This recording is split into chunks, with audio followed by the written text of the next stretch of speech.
thinking about what I would speak about today, the thought was focused by some experiences I had last week with regard to communication and how communication impacts on weight loss. I have been talking about the child self. I have been talking about the magic protocol. I have been talking about behaviors and how we utilize those behaviors to help us be the success that we can achieve, or to be negative and to minimize our own progress. There were two women last week whom I had the opportunity of spending about 10 minutes with.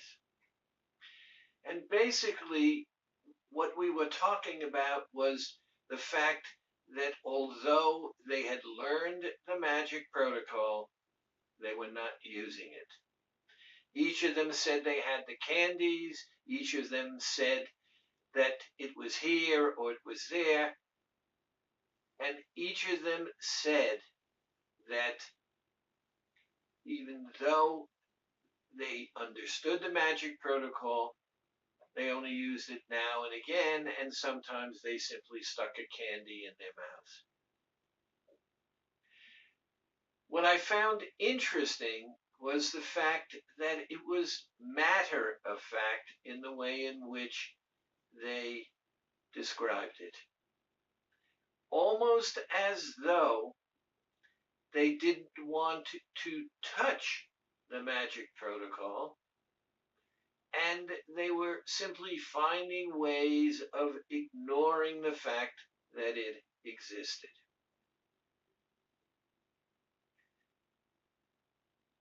Further on in our talking, I said to both of them in different ways, you're a woman who likes to be in control.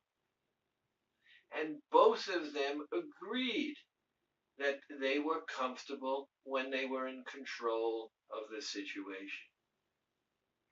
I then pointed out to them that when they said this candy is not as good as the cheat of which I'm thinking, and I'm going to use it now to stop myself from cheating, even though it's not as good,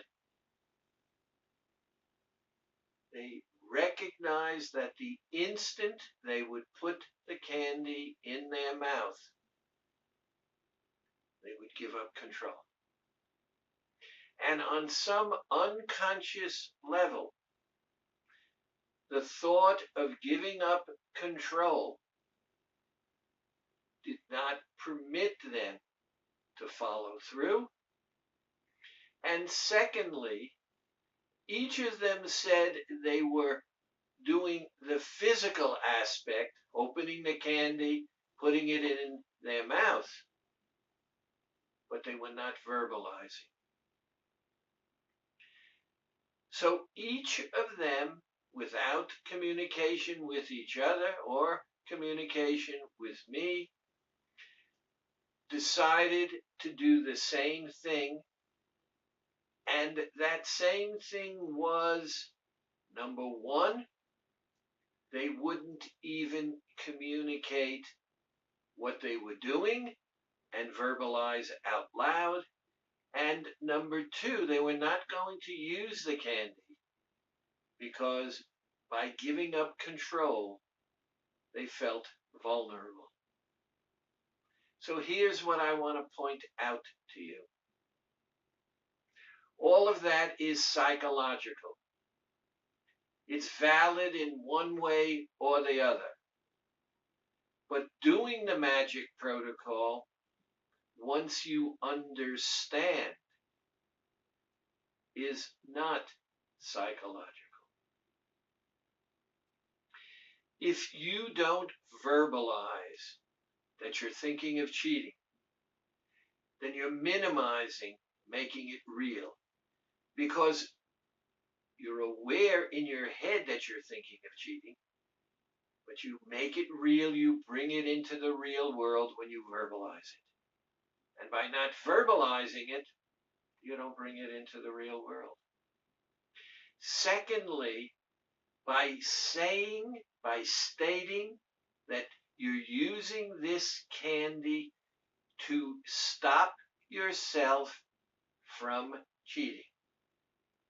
And the recognition that you can't override it, because the moment you put the candy in your mouth, it's impossible to cheat. Made them fearful. So here's how I want you to see it. The instant you put the candy in your mouth, you do give up control. You do become vulnerable. But at the exact same instance, you get what it is that you wanted. We would not be having this discussion if you wanted to cheat. I mean, really wanted to cheat. You would simply go about doing what you do.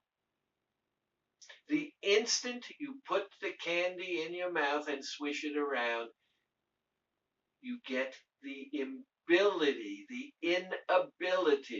to cheat. You could stand on your head and you can't cheat. So you're not giving up control. In fact, you're restructuring the way you deal with reality. So verbalize, do the breathing, put the candy in your mouth, and tell yourself, I gave up control to get control. Have a nice week.